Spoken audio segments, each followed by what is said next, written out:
తీసుకురావడానికి ఉపయోగపడుతుంది. Right sir. ఇంకా సీఎం రేవంత్ రెడ్డి లండన్ పర్యటనలో అక్కడ అక్బరుద్దీన్ ఓవైసీ కూడా కలిశారు సార్. మూసీ అభివృద్ధికి థేమ్స్ ప్లాన్ అంటే ఆ రకంగా అభివృద్ధి చేయడానికి. సో కాంగ్రెస్ ఎంఐఎం చెలిమికి ఇది సంకేతం అనుకోవాలా? ఎందుకంటే ఎంఐఎం ఇప్పుడు కూడా ఏ పార్టీ అధికారంలో ఉంటే ఆ పార్టీకి మద్దతు ఇస్తూ వస్తుంది. కాంగ్రెస్ ఎంఐఎం స్నేహం చేయాలంటే లండన్ దాకా పోవాల్సిన అవసరం లేదు, చార్మినార్లో స్నేహం చేయొచ్చు. లండన్ ఒకటి. తర్వాత మనకు అర్థం కావాల్సింది ఏంటంటే అక్బరుద్దీన్ ఓవైసీ ఎక్కడి నుంచి ఎమ్మెల్యే, ఆయన చాంద్రాయణగుట్ట ఎమ్మెల్యే, మూసీ నది పక్క నుంచి ఎమ్మెల్యే. ఆడ చర్చ ఏంటి లండన్లో, మూసీ రివర్ ఫ్రంట్ను ఎలా అభివృద్ధి చేయాలి అంటే లండన్లో థేమ్స్ రివర్ను రివైవ్ చేశారు. అంటే కాలుష్యాన్ని పారద్రోలి దాన్ని సుందరీకరణ చేశారు. మూసీ నది కూడా మేము ఆ రకంగా చేస్తాము అని ప్రభుత్వం ఒక ప్రయత్నం, కొత్త ప్రభుత్వం మొదలుపెట్టింది. ఇది చాలాసార్లు గత ప్రభుత్వాల హయాంలో కూడా విన్నాం మనం. హుస్సేన్ సాగర్ క్లీనింగ్ అని, మూసీ క్లీనింగ్ అని ఎన్ని కోట్లు ఖర్చు పెట్టారో ఎవరికి తెలియదు. కానీ అది ఇంతవరకు ఏమీ జరగలేదు. సో మూసీని మళ్ళీ రివైవ్ చేసి నిరంతరం ఫ్రెష్ వాటర్ రివర్గా, ఒకప్పుడు హైదరాబాద్కి అది ప్రత్యేకత మూసీ. సో దాన్ని మళ్ళీ పునర్జీవం చేస్తాం అనేది కొత్త ప్రభుత్వం వచ్చినప్పటి నుంచి రేవంత్ రెడ్డి చెప్తున్నాడు.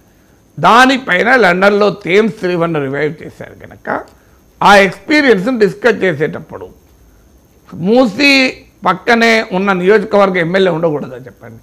మనకు ఆయన ఎంఐఎంఏ కావచ్చు, కానీ ఈ నగర ఎమ్మెల్యే కదా. హైదరాబాదులో అత్యధిక ఎమ్మెల్యేలు ఏ పార్టీకి ఉన్నారు?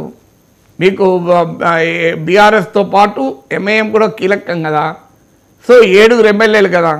అయితే మనం అడగాల్సింది ఏంటంటే ఆ చర్చల్లో కేవలం అక్బరుద్దీన్ ఓవైసీ ఎందుకున్నాడు? ఈవెన్ బీఆర్ఎస్ ఎమ్మెల్యేలకు కూడా కొంతమంది జాయిన్ అయితే బాగుండేది అని అడగచ్చేమో, కానీ అక్బరుద్దీన్ ఓవైసీ ఎందుకున్నాడు? ఆయన ఉండకపోతే ఎవరుంటారు? ఆదిలాబాద్ గురించి నిర్మల్ జిల్లా అభివృద్ధి గురించి ఏదైనా చర్చ జరుగుతుంటే ముఖ్యమంత్రి పక్కకు మహేశ్వర్ రెడ్డి ఉండకూడదా? మహేశ్వర్ రెడ్డి ఉండకుండా మరి నిర్మల్ ఎమ్మెల్యే లేకుండా చర్చ జరుగుతుందా అని ఏ పార్టీ అయినా పక్క పెట్టండి.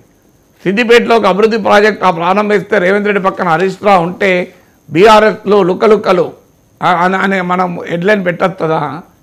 కేటీఆర్ సిరిసిల్లలో కనుక రేవంత్ రెడ్డి అభివృద్ధి కార్యక్రమాన్ని భారీ అభివృద్ధి ప్రారంభించాడు అనుకోండి, పక్కన కేటీఆర్ ఉండడా? ఉండాలి కూడా. కేటీఆరే కాదు, బండి సంజయ్ కూడా ఉండాలి. ఎందుకంటే ఎంపీ ఎమ్మెల్యే కదా. సో అందువల్ల రాజకీయాలు వేరు, పాలన వేరు. అందువల్ల అక్బరుద్దీన్ ఓవైసీ మూసీ నది పైన జరిగే చర్చలో ఉండడం అనేది ఆ ప్రాంత ప్రజాప్రతినిధిగా, ఆ ప్రాంతంలో ఒక బలమైన రాజకీయ పార్టీగా అవసరం కూడా. ఆ మాటకొస్తే ఎంఐఎం సహకారం లేకుండా, ఎంఐఎం ప్రోత్సాహం లేకుండా మూసీ రివర్ ఫ్రంట్ డెవలప్ చేయడం కూడా అంత సులభం కాదు. ఎందుకంటే స్థానికంగా భూసేకరణ కావచ్చు, అనేక పనులు చేయాలి. మూసీ సుందరీకరణ అంటే మామూలు విషయం కాదు. సో ఎస్టీపీల ఏర్పాటు నుంచి మొదలుకొని కాలుష్య నివారణ కొరకు అనేక పనులు చేయగలగాలి. ఆ పనులు చేయడంలో స్థానిక ప్రజాప్రతినిధుల సహకారం, స్థానికంగా బలంగా ఉన్న రాజకీయ పార్టీల సహకారం లేకుండా సాధ్యం కాదు. అందువల్ల పాలనాపరంగా చూసినా, ప్రజాస్వామ్య స్ఫూర్తితో చూసినా ఈ ప్రాంత ఎమ్మెల్యే ముఖ్యమంత్రి పక్కన ఉంటే దానికి రాజకీయ కోణాన్ని చూడలేము. అదే సమయంలో ఎంఐఎంతో కాంగ్రెస్ దోస్తీ ఉండడానికి అవకాశాలు ఎప్పుడూ ఉంటాయి. ఎందుకంటే ఎంఐఎం ఎప్పుడైనా అధికారంలో ఎవరుంటే వారితో అనుకూలంగా ఉంటుంది. కేంద్రంలో కూడా బీజేపీ ప్రయోజనాలు కాపాడుతోంది కనుకనే దేశమంతా ఎంఐఎం నాయకులపైన ఏ కేంద్ర ప్రభుత్వ సంస్థలు పొరపాటున కూడా జోలికి రావు. అందరికి కనబడుతున్న వ్యవహారం ఎక్కడి ఇది. అందువల్ల రాజకీయ పార్టీలు అవసరం. 65 ఎమ్మెల్యేలు మాత్రమే ఉన్నారు. ఒక 6 ఎమ్మెల్యేలు పోతే ప్రభుత్వం కూలుతుంది. బీఆర్ఎస్ నాయకులు ఈ ప్రభుత్వం ఉండదు, 6 నెలలు అయిపోతుంది, ఇక లోక్సభ ఎన్నికల తర్వాత కూలుతుంది, ఇది ఎక్కువ కాలం ఉండదు అని బీఆర్ఎస్ నేతలు చెప్తున్నారు. బండి సంజయ్ కూడా చెప్తున్నాడు, కేసీఆర్ స్కెచ్ చేస్తున్నాడు, మాకేం సంబంధం లేదు, కూలుతుంది అని. అంటే తమ ప్రభుత్వం కూలుతుంది అని ప్రత్యర్థులు అంటుంటే మరి కూలకుండా కాస్తంత సపోర్ట్ ఉండే అవకాశం ఎక్కడి నుంచి వచ్చిందని కాంగ్రెస్ చూసుకోదా? చూసుకున్నప్పుడు బలంగా కనబడుతున్నారు ఎంఐఎం చెందిన 7 ఎమ్మెల్యేలు. సో అందువల్ల రేపు ఎంఐఎంతో వ్యూహాత్మక స్నేహం కాంగ్రెస్ చేయదు అనుకుంటే కాంగ్రెస్ రాజకీయ పార్టీ కదా. కాంగ్రెస్ ఏమి కేసీఆర్ భాషలో చెప్పాలంటే సన్యాసుల మఠం కాదు కదా. కాంగ్రెస్ ఏమైనా స్వచ్ఛంద సంస్థ కాదు కదా. అయినా రేవంత్ రెడ్డి ఎన్జిఓకి నాయకత్వం వహిస్తలేడు కదా. అందువల్ల రేవంత్ రెడ్డి కూడా రాజకీయ నాయకుడే కదా.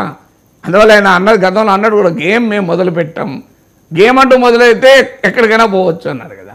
ఎక్కడికైనా పోవచ్చు అంటే అది చాంద్రాయణ గుట్ట దాకా కూడా పోతుంది, చార్మినార్ దాకా కూడా పోతుంది. పోకుండా ఎందుకు ఉంటుంది?